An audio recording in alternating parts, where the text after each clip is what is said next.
what it is, man. Yep. Hey. All right, so Johnny, I went on a little too long about that, but I know you are anxious, chomping at the bits. I'm chopping on so many bits, man. I have to hear about Transformers: The Last Night. Speaking of bits, What do you got? Those Transformers, they operate in digital, right? Yes. There you go. Yes, they. What? You are losing your mind, man. Okay, this dude. All right, Johnny's having a stroke on air, so we'll call the paramedics and get that taken care of. But Transformers: The Last Night, starring Mark Wahlberg. Mark? Yeah, Boston's own, man. I expected good things from this dude, and then he did Transformers 4, and I'm like, okay, well, maybe at the very least he can read a script. I'm not gonna hate on him too much. I understand that the foibles, the faults in this movie are not his, and not his to bear alone. And I actually had a near positive experience. But let me break it down for you. Hold on, real quick. The plot is: humans are at war with the I'm gonna do this in a straight voice, man. I can't. I was trying to like mimic Peter Cullen, dude. I can't. I don't have it in me. I'm sorry. You were there. I was trying, man. You're very kind. Thank you. No, humans are at war with the Transformers, and Optimus Prime is gone. Again. Yeah. Again. Well, it's like a running gag, dude. They're always there at war. Someone's always gonna pee on someone else, and then Optimus always dies or almost dies, and magically comes back. That's what he does. I mean, come on, dude. They come back, and if you're lucky, we'll get Galvatron calling Starscream a bitch. But humans are at war with the Transformers, and Optimus Prime is gone. The key to saving the future lies buried in the secrets of the past, and I mean legitimately the past in this one. I'll explain that in a minute. And the hidden history of Transformers on Earth. Now it's up to the the unique alliance. There's a typo here in the description. Wow. The unique alliance of inventor Cade Yeager, Bumblebee, an English lord, proper, and an Oxford professor to save the world. This is a kind of a shoddy description. This is actually the one from Wikipedia, so don't blame me, y'all. But just to give it a general breakdown, the world's in trouble. Optimus is, AWOL, and we're kind of left without a prayer. When a hackneyed story of, well, it's tied to your past on Earth that no one really knew about, despite how much study you've done in history. Despite that there's actual Oxford professor in the movie. I mean, she's not in real life. She's an actress. But playing an Oxford professor who studied history her whole life and never came across anything that would even hint at the existence of Transformers or their effect on our history as humans, just happens to be completely clueless when, it was all obvious when you know the signs to look for. Bull stuff. just retconning the first Transformers. Yeah, that's the thing I really noticed too. They've completely rewritten their own history. And I'm like, what if I was a hardcore fan of this franchise, Dude, the first, man, it hurt because I've tried to give it a chance. I've tried to give it every benefit of the doubt because I, as a kid, loved Transformers. Even when I, as a teenager, and my cousin got the entire series on VHS, and I went back and watched them, like, yo, I remember watching this as a kid. I used to love this show. Let me sit here and watch them all, and could not get through 2 episodes without falling asleep. Repeatedly, and it was just the most boring show about robots, and they're on Earth to collect Energon, and every now and then the Decepticons get in their face, and there's some far too adult action for a kid's show coming out of nowhere. Did they bring Starscream back? Oh, gee. You know what? They didn't bring Starscream back. The most interesting character. No, he was interesting because of that voice. And when they had this dude in the early Transformers movies, the Michael Bay ones, he didn't have the voice.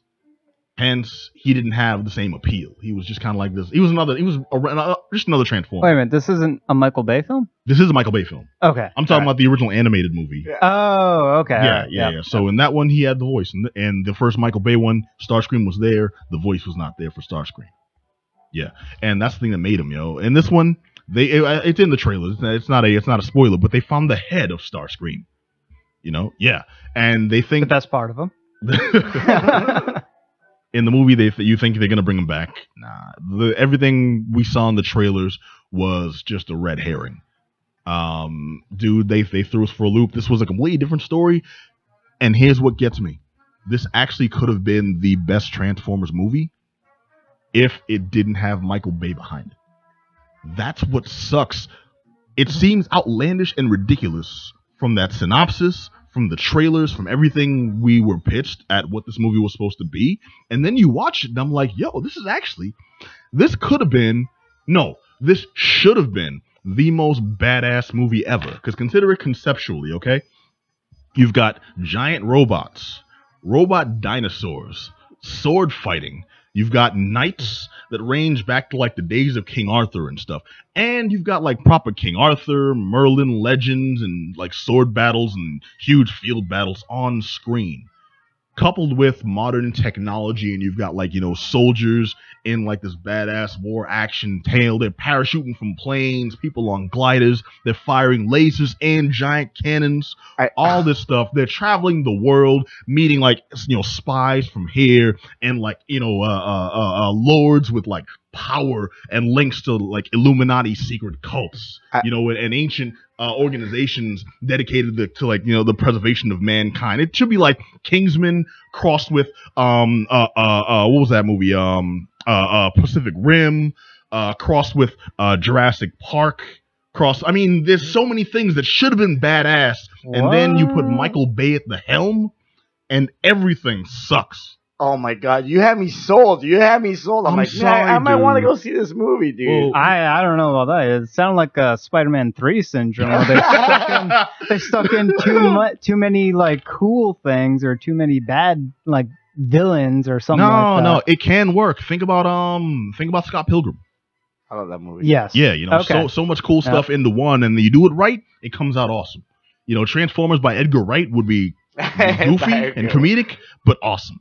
You know, So was it like a Bill and Ted style thing where they're going through history? and certain periods? No. This is more along the lines of I think Men in Black, when we discovered aliens have been here the whole time. We just didn't know what to look for, you know? Oh, all right. That's a good angle. It's a good angle. Conceptually, this actually should have been awesome. It seems like a lot to throw in, but you get the right person running the show, and it could have been dope.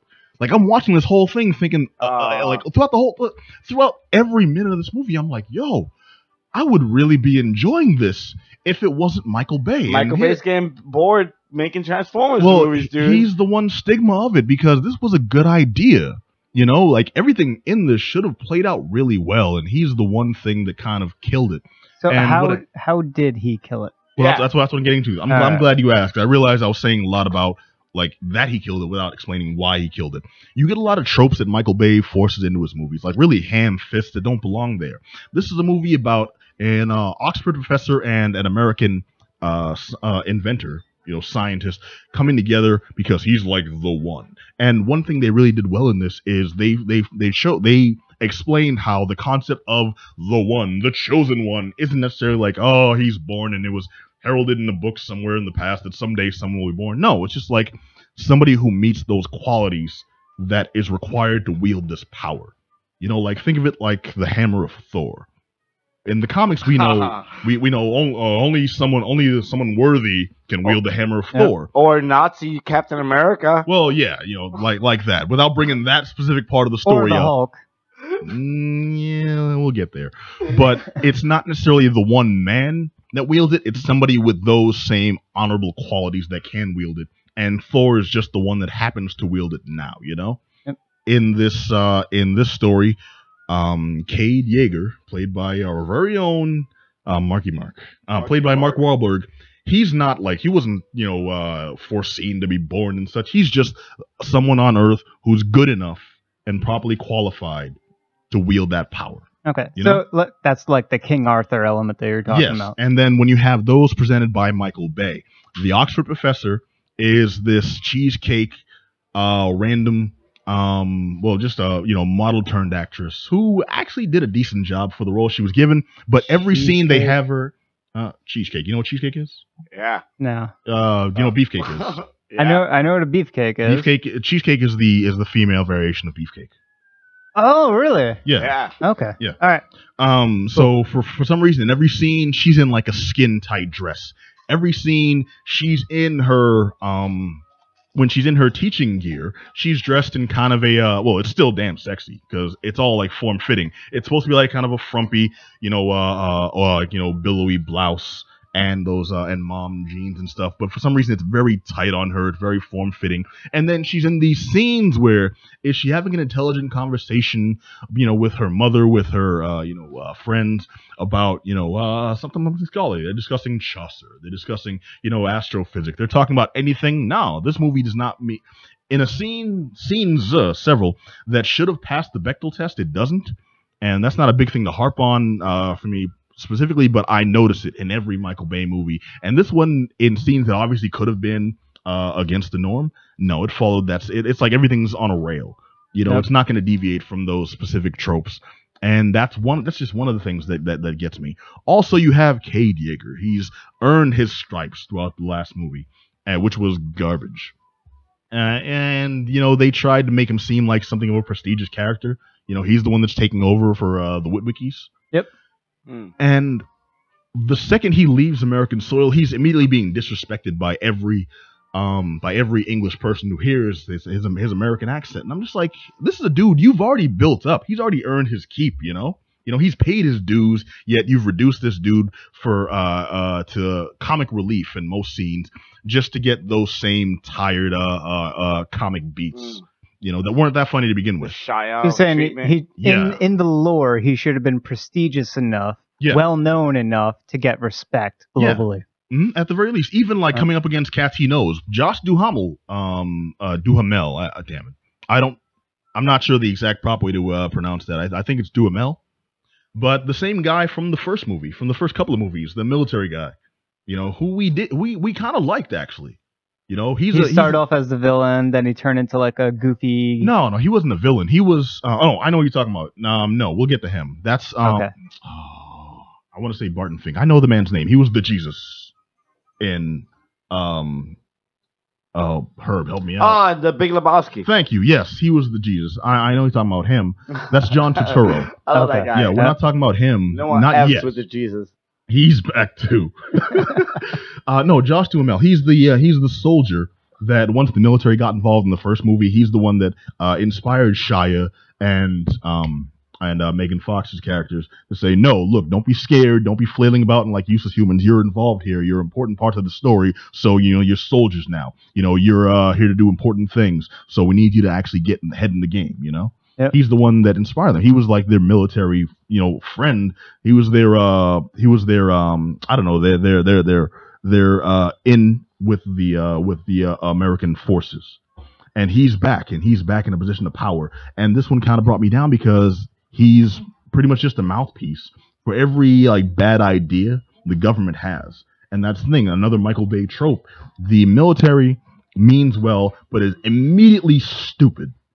And you even get the one guy in the military that everyone's kind of downplaying that has the proper information. The guy who, okay, look, I found this situation with the Transformers and it's dire, but here's what we can do. Oh, please, some guy in a suit's like, oh, whatever, nerd, whatever, egghead, we're not going to listen to you. What kind of information you have.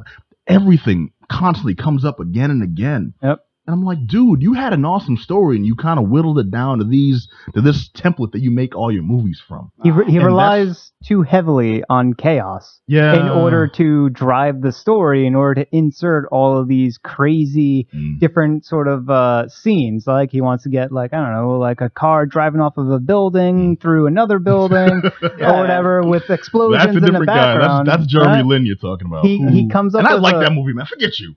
Well, he comes up with a crazy enough sort of story to keep the chaos in flux. So that way there is no sound plan. And because there is no sound plan, because that's what's needed in order to set up all the scenes that he wants. Yeah, dude. There's going to be characters in there that are going to behave stupidly because they can't behave logically, because none of what he just strung together logically makes sense. Dude, true. Yeah, he's aiming for the lowest common denominator, dude, and it's just like. Well, here's the problem. It's like obvious now. Like I know the audience he's going for, and I get it. That's pretty much your bread and butter now. But that's because it's targeted. That's because you had what actually could have been a really creative, kind of intelligent story here. And I've harped a lot on the negative. Let me explain why I did like the plot of this, and it was just the actual creation of it that brought me down. Because they brought back Megatron, Woo! And Megatron's like, no I need my no Galvatron. He was gone? Megatron was gone. Megatron is back now, and he wants his Decepticons. It's ridiculous. All right. But he wants his Decepticons. All right, cool. He's calling out the crew. He's making a deal with the American military, and they're going to find the remaining Autobots with Megatron and the Decepticons' help, because there's an ultimate weapon that we find out later they didn't know about, but actually existed. They eventually know about. It's ridiculous. It's like an ultimate weapon every other movie, dude. Yeah, and then that involves one showing Megatron's crew. He's calling out different Decepticons. We're like, okay, each of these is going to do a thing later on. That's why we're getting names now. We're getting personalities now. And the personalities are this badass crazy guy who's turned into a bike. And there's the racial stereotype he's a robot. Why is he wearing a big rope chain, man? Yeah. Yeah. He's like, yeah, I'm finally out of here. You know what I'm saying? Y'all, yeah. And it wasn't as racist as it has been in the past movies, but it was there. Like, dude, you don't have to do this. You know, you should have learned by now. It's been 5 movies, okay? He's got a couple of those in there. There's the crazy guy who's got. Well, we're introduced to these guys like Suicide Squad style. You know, they show the character, they show him doing something real quick, they give the name on screen. Freeze frame. I'm like, okay, I get it. We're introduced to each of these guys. They're gonna do a thing later. It's gonna matter. No, half of them are dead within 5 minutes. We don't see them do a damn thing later on. It's just a lot of random figures on there, and that's the final problem I'll throw out, because I realize I'm kind of running along on the negatives without giving a proper review, because the proper review is this had a lot of promise and didn't deliver because the director has a specific template he follows. With the action scenes, like I mentioned, this should have been badass. I couldn't follow any of the actual action on screen because it's always dumbed down into just metal parts flying everywhere. Dude, this is robots fighting robots with swords and dinosaurs breathing fire and stuff. Should have been awesome. They turned into cars. They turned into planes. I want to see crashes. I want to see some robot, boxing, whatever, some cool stuff. Instead, if it's not just a jumble of metal turning around and flinging each other here and there, someone's backing off and it becomes this random gunfight. Okay, at the very least get some cool gunfight action. Nah, man.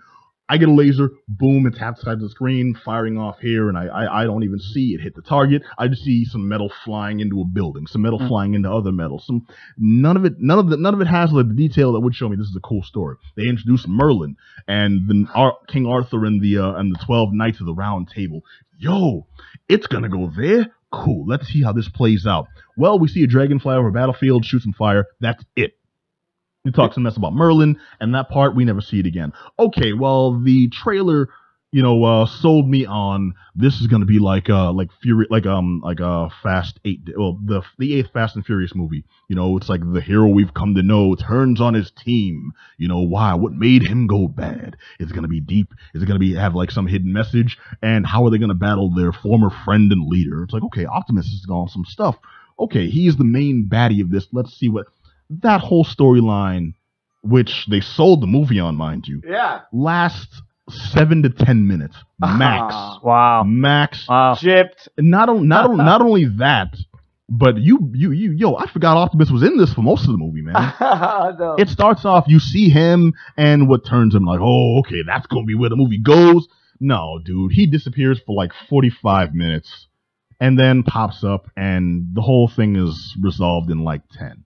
And not resolved in any way that really reflects on the story. It's just to get us from point A to point Z without giving us content that makes sense in between. Did they have the samurai car? They did. They had the German vehicle as a samurai car. Yeah. Now they didn't focus too much. That's hilarious. I didn't notice that. Well, the Optimus's like militia that he had in Transformers 4. They're back. John Goodman voicing the big heavy gunner with a robot beard for some reason. The Irish guy, the samurai, like these dudes, they're back. You'd think they'd form this badass team. They were there to crack some jokes, make fun of the humans. The only trope that wasn't in this one was no one got peed on, which was surprising. Thank God. Yeah. Besides that, I mean, if it happened, I missed it. Maybe I went to the bathroom or something and went to pee myself. But I would say that this could have been conceptually the coolest thing ever.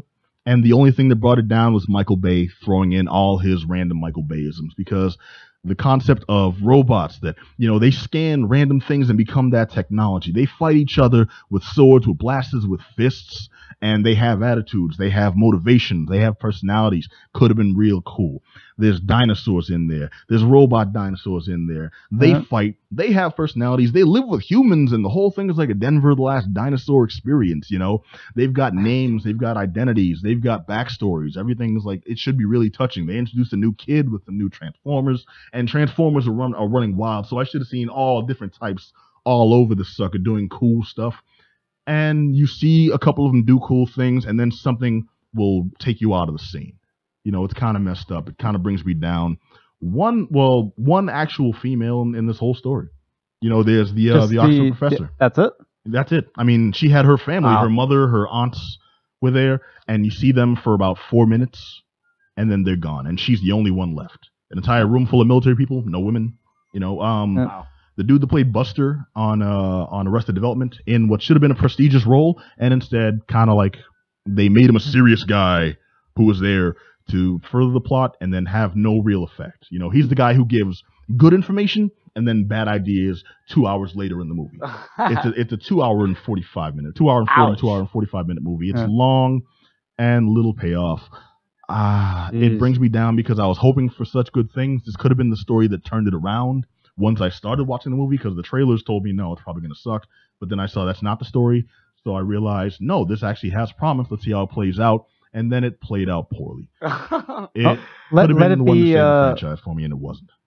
Let it be proof that no matter how great your ideas are, execution is what matters. And Michael Bay was the executor, and should just be executed. Yep. No, I don't mean that. I don't mean that. That was a bad joke. I apologize. It's Transformers The Last Night. I was hoping it'd be very different. I feel kind of bad that I went on and on about what was bad about this movie, but there was so little that was good about it. That's really all there was to say, unfortunately. We do learn, though, quick end note, what happened to Sam Witwicky. He's dead. Dead? Yep, just freaking dead. That's all. Good. All the Witwickies are dead. Sam Witwicky dead. Megan Fox. Oh, stop. We talked about the Transformers song. Mark Wahlberg in this. I'm surprised that they resisted the urge to have a Dirk Diggler allusion to him singing the song from Transformers, You Got the Touch. Yeah. Yeah. It's Transformers The Last Night. I got to say pass, man. I can't give this one a thumbs up. It's got to be a thumbs down. If you have anything to say about us, hit us up at geekdownradio@gmail.com or check us out on the social media and let us know your thoughts at geek-down.com or find us on Facebook, find us on Twitter, find us on YouTube, on twitch.tv. If you're listening now, hit us up in the chat. But beyond that, dude, it is what it is. All right, now, Johnny, you got to check out Hollow Knight, my friend. Give us the news. All right, Hollow Knight. Okay, so this is